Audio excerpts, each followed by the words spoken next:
Ser podcast. ¿Por qué no? Escucha, ¿por qué no hacemos cada uno una y ya está? Sí, hacemos una vuelta en vez de dos. Venga, una vuelta en vez de dos. Venga, va. Claro. 4 dedicos. Uno para cada uno. Es una canción del espectáculo. Es una canción de Ricky Martin. Es un tema de Ricky Martin. La introducimos, ¿no? Sí, la introducimos. Vale. ¿Vamos allá?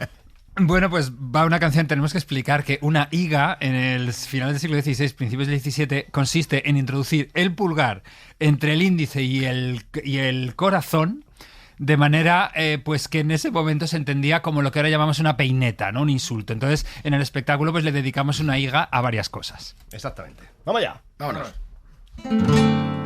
Que no para el baile, que la juerga siga, que tengo un amigo que tiene una amiga, que tiene una higuera, que tiene una higa, si no la recojo la come la hormiga. Ay, que no, ay, que sí. Juan Cañas, Dani Rubaler, Miguel Magdalena, Álvaro Tato, Ron Lalá, bienvenidos a La Hora Extra. ¿Qué hay? Muchas gracias. Muchísimas gracias. Bueno, a punto de estrenar en el Festival de Clásicos de Alcalá vuestro nuevo espectáculo, La Desconquista, con el que vais a recorrer varios festivales durante todo el verano. Decía esta semana el director del Museo del Prado que no hay nada mejor para la descolonización como mostrar la historia. ¿Cómo surge la idea de esta obra? Pues surge, la verdad que de una idea muy parecida, la idea de, yo qué sé, de la necesidad de, desde el teatro, de mirar una realidad que está en el candelero, como se suele decir, pero que muy rara vez nos hemos acercado desde la risa, que es la realidad de las crónicas de Indias, que es digamos el colchón del espectáculo, es la base de la que hemos partido para hacer nuestra comedia con nuestro estilo, con nuestra música en directo, con nuestra forma de decir verso, con nuestra forma de hacer, pero sí basado en ese tiempo que tiene tanto que ver con el nuestro. O sea, parte de la necesidad de preguntarse sobre la conquista, sobre el descubrimiento, sobre la invasión, no sé ya ni cómo llamarlo, pero hacernos esa pregunta desde el humor para intentar de alguna manera trasladar esa pregunta a la sociedad actual, una sociedad tan llena de muros, de murallas, de fronteras, de problemas entre países, etcétera. Bueno, pero la colonización sí era un asunto que de una forma u otra ya abordabais en la obra de Villa y Marte, ¿no? ¿Qué aportáis de nuevo en esta historia? ¿Qué nos contáis aquí?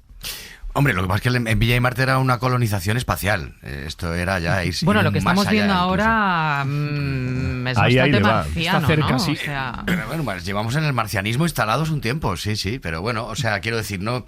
Realmente, ¿qué tenemos de nuevo aquí? Pues como está diciendo Álvaro, este género de la crónica de Indias al que de repente Ron Lalá se asoma, pues nos permite hablar de, como siempre, en nuestros espectáculos siempre tienen todos un elemento humano indispensable, y en este caso estamos hablando de tres personajes que inician un viaje, cada uno con un objetivo personal, digamos. Además son tres personajes que puedes encontrar claramente en un género como la crónica de Indias y que luego resultan no ser lo que son. Es decir, algo completamente actual, como bien decía también antes Álvaro, y cómo va descubriendo el espectador que lo que realmente es no es lo que es, sino parece ser, y luego ni siquiera parece ser lo que es. No claro, sé si me explico. Perfectamente. Perfectamente, vamos. La cerámica de Talavera. Ya comienza nuestra crónica. Al fondo, una carabela hundida. Ante vuestras mercedes, una nave en peligro de zozobra y 3 náufragos a la deriva. Fulano remaba contracorriente, Fray Pío chapoteaba por mantenerse a flote, y entonces Hernán dijo: echad un cable por Dios y lo demás es historia. Son tres personajes, tenemos a un capitán, un marinero, tenemos a un misionero, y luego hay como 2 cronistas, 2 relatores que van contando qué es lo que está pasando, cuál es ese viaje a lo desconocido. ¿Y qué van descubriendo esos personajes? Bueno, yo creo que principalmente se descubren a ellos mismos, se descubren entre ellos, ¿no? Claro, hay mucho de viaje interior también, ¿no? Claro. Yo creo que aquí es lo que subyace es, más allá de que tratemos el tema de la conquista geográfica, ¿no? De explorar y descubrir nuevos mundos, de buscarlos y ansiarlos, ambicionarlos, estos 3 personajes acaban tejiendo un contacto humano entre ellos, ¿no? Fulano, digamos que empieza en la balsa, ¿no? Es el primero que pone pie en la balsa. Fray Pío y el capitán intentan poner pie en la balsa. A partir de ahí empieza el viaje de ellos tres, donde cada uno demuestra, pues eso, cuál es la ambición de cada uno, ¿no? Uno ansía el poder, la fama, el otro evangelizar. Y acaba viendo como un descubrimiento humano de entre ellos tres, ¿no? Y una pugna, un conflicto entre ellos tres. A veces se asocian, a veces se separan. Y de ahí vamos hacia un desdoble individual de cada uno, ¿no? Que es donde aparece verdaderamente como el tejido humano del espectáculo. Uh-huh. Ese viaje va destapando, pues bueno, esas ambiciones, pero también, aparte de esas ambiciones y esas ansias colonizadoras, pues esos miedos, esas angustias. Y como decías tú antes, Miguel, al final termina convirtiéndose en descubrir que a veces la realidad no es lo que parece, ¿no? Claro, sí, o sea, tampoco es que... Es decir, es difícil hablar sobre este espectáculo, además, porque no queremos desvelar muchas cosas, ¿no? O sea, pero sí es cierto que en el fondo todo ese camino, además con el marco de la conquista, vamos a llamarlo, todo ese camino se inicia con una idea clara de lo que vamos a hacer. Y luego resulta que estos tres personajes, tanto Fray Pío, el capitán, es decir, ¿no?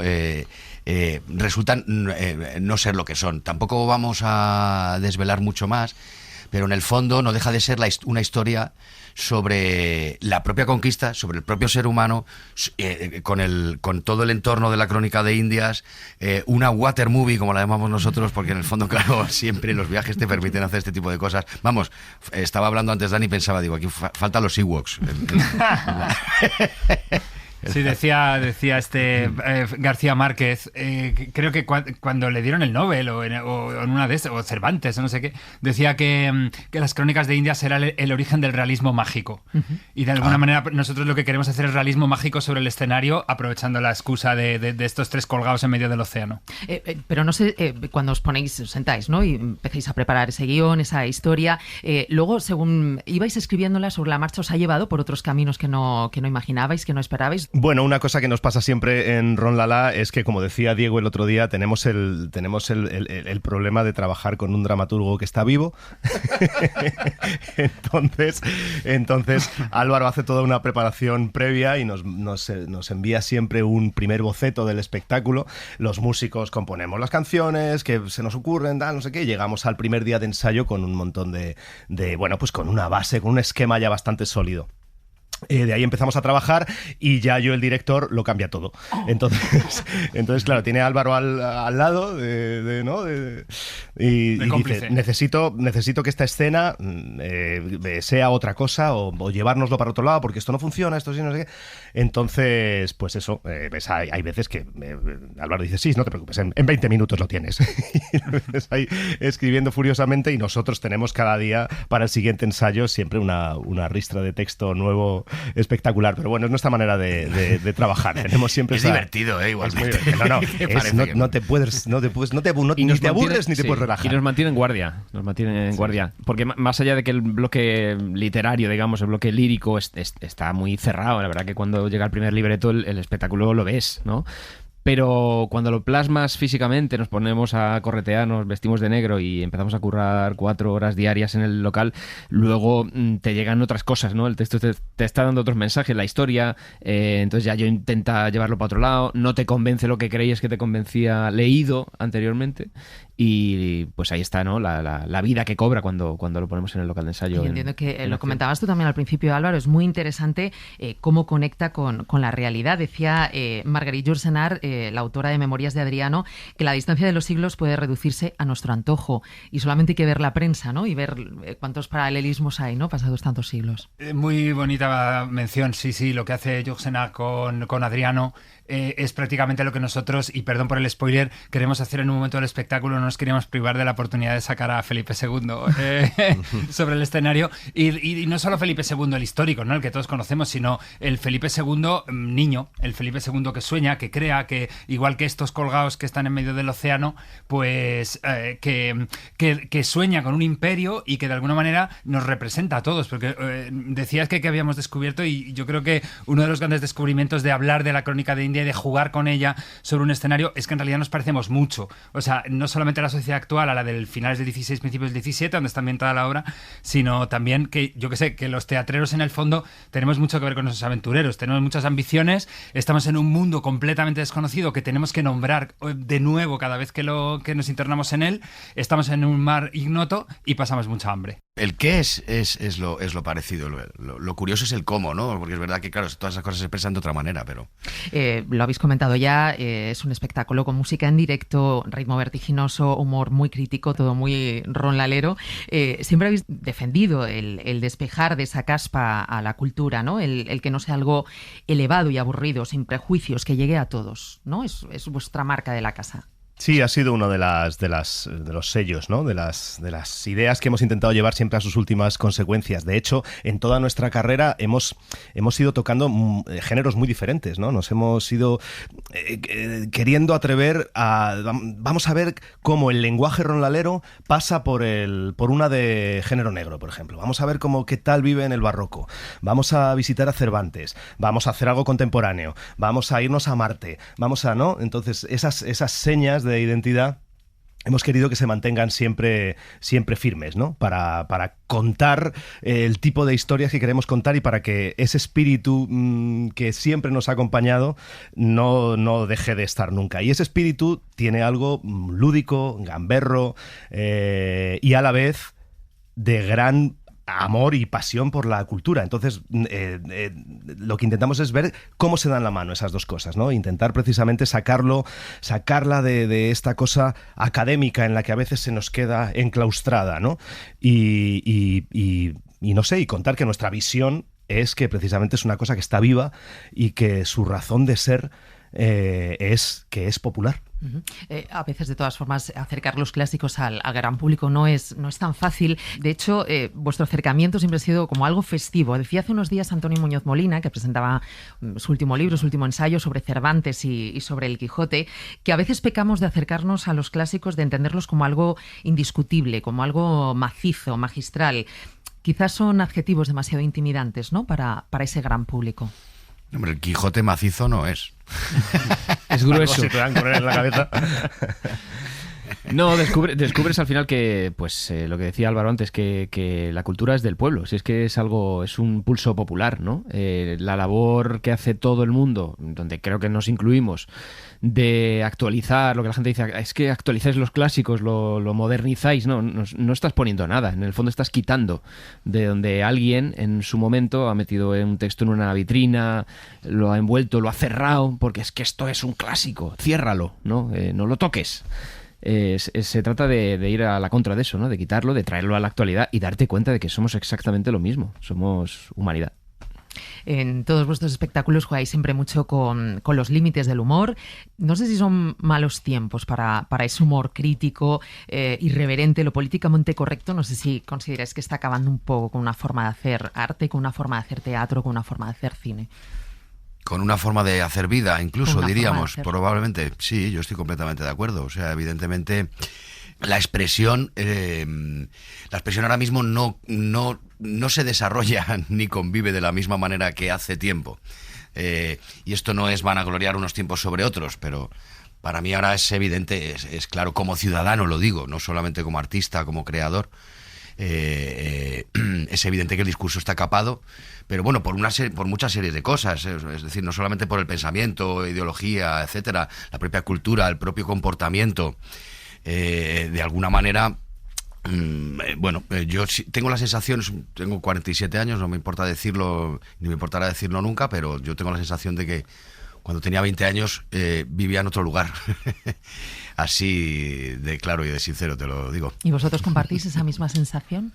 Desde luego, yo creo que una sociedad que no puede reírse, que no es capaz de reírse de algo, porque es una pregunta que nos hacen siempre, lo de los límites de la risa, que antes era una pregunta... Y que no nos hacían. Que no nos hacían, efectivamente. Y yo creo que está profundamente enferma, una sociedad incapaz de reírse de algo, ¿no? Como le decían a Molière cuando le decían, pero maestro, usted no se va a retirar, lo cuentan en el Impromptu de Versalles, y él decía, pero a mí me gustaría retirarme, pero no me dejáis de dar temas para mis comedias, ¿no? Y cuando tu tema es, como decía antes Miguel, el ser humano, la sociedad, lo que nos rodea, en este caso una mirada a la historia, pero una mirada desde el humanismo, desde la actualidad, pues es que no paras de encontrar temas por todos los lados. Lo primero en nosotros mismos. Entonces somos un grupo efectivamente de teatro, somos una banda festiva, creemos en la verdad del carnaval, en la verdad grotesca del carnaval, de la risa, de la carcajada, y vemos, yo creo que compartimos todos la mirada, vemos la risa amenazada por una sociedad cada vez más, ¿cómo lo diría?, más blanqueadora del pensamiento. Sí, y que no es capaz de afrontar la broma, sobre todo si se refiere a algo que a ti te atañe, como algo que no es necesariamente no es un ataque, ¿no? Es ese. Bueno, es una forma también de poder abordar determinados temas que de otra forma no se podría hacer, ¿no? Totalmente, más crudos. Que eso es una bandera que nosotros siempre hemos intentado llevar, ¿no? El hecho de que la comedia es un vehículo estupendo para hablar de cosas que de otra manera a lo mejor te quedan un poco grandilocuentes, un poco adoctrinadoras, un poco... Y la comedia tiene esa cosa de, vamos, lo que intentamos siempre, no te doy respuestas, lanzamos preguntas, nos reímos de ella, nos reímos de vosotros, nos reímos de nosotros mismos. Y yo creo que el problema es ese, ¿no? Que el discurso en el que se ha metido nuestra sociedad, el jaleo, el ruido, el griterío de las redes, el horror que es el debate político, eso nos ha colocado en un lugar en el cual lo normal es estar a la defensiva, y cualquier cosa que escuches que se salga de lo absolutamente, estrictamente esperable, ¿no? Y que toque ligeramente con algo que te incumbe, te lo tomas como un ataque personal, y es ahí donde nos estamos volviendo locos, claro. Una sociedad enferma. Yo creo que se siente como en el ambiente como que la gente está atemorizada, ¿no? Hay un ambiente muy delicado con eso, ¿no? Se nota alrededor que no se puede hablar de cualquier cosa, y se puede hacer perfectamente, ¿no? El que no tenga esa capacidad de empezar por poder y saber reírse de sí mismo, se ve teñido de no tener esa libertad con los demás, ¿no? Vuestro primer espectáculo con el que os disteis a conocer, Ministerio del Interior, una especie de tratado sobre la identidad, sobre quiénes somos, pero eso fue hace años, eso fue en 2005, casi 30 años 2005. Después, ¿no? Estamos hablando. ¿Quiénes sois ahora, Ron Lada? ¿Sois los mismos? Somos Whisky Yeye. Los mismos con menos pelo. Total. Ron Añejo. Sí. ¿Cómo ha evolucionado vuestra identidad? Sí. No sé si seguís siendo los mismos o no tanto. Yo creo que somos lo mismo, pero evidentemente con más experiencia, sobre todo profesional en el escenario, a la hora de crear, ¿no? El nivel de acierto es más alto. Antes esa propia inexperiencia de hace 20 años, de cuando tienes 20 y tantos y tienes muchas ganas pero no sabes tanto de esto, te hace dar más vueltas y tardas más en llegar a donde quieres llegar. Y luego, evidentemente, igual somos menos rápidos y menos ágiles. Pero tantos años después, yo creo que la propia experiencia de vida y vuestra experiencia profesional os ha cambiado la mirada sobre determinados temas. ¿Cómo abordarlos? ¿Cómo llegar a ellos? Yo quiero pensar que algo inevitable de crecer es ahondar, que uno ve la realidad con más pluralidad, mientras se mantenga alerta de no convertirse en un perfecto imbécil, ¿no? Que es como, claro, el gran riesgo de hacerse mayor y creerse que uno ha llegado a algún lado. Claro. Pero nosotros somos cómicos, somos comediantes, vivimos en los escenarios, en las carreteras, en lugares de suyo impermanentes, ¿no? Y vivimos y hacemos teatro, vivimos en el presente, cantamos en directo, o sea, nuestra forma de vida es antirretórica, entonces no te permite nunca estar quieto o creer que tienes la razón sobre algo. Como decía antes Juan, ¿no? El escenario como espacio de preguntas sociales, y seguimos siendo los mismos, pues seguramente sí, y nos gustaría creer que más hondos, y nos gustaría creer que con más dinero, pero no sé si. Pues Juan Cañas, Dani Robaler, Miguel Magdalena, Álvaro Tato, Ron Lala, ha sido un placer, nos vemos en el teatro. Muchas gracias. Muchísimas gracias. Un gustazo. Dedico esta higa al pobre Colón, que llegando a Cuba se creyó en Japón. que no pare el baile, que la juerga siga, que tengo un amigo que tiene una amiga, que tiene una higuera, que tiene una higa, si no la recojo la come la hormiga. Ay, que no, que no, ay, que sí, una higa te doy yo, una higa para ti. Ay, que sí, ay, que no, que no, ay, que sí, ay, que sí, una higa te doy yo, una higa para ti.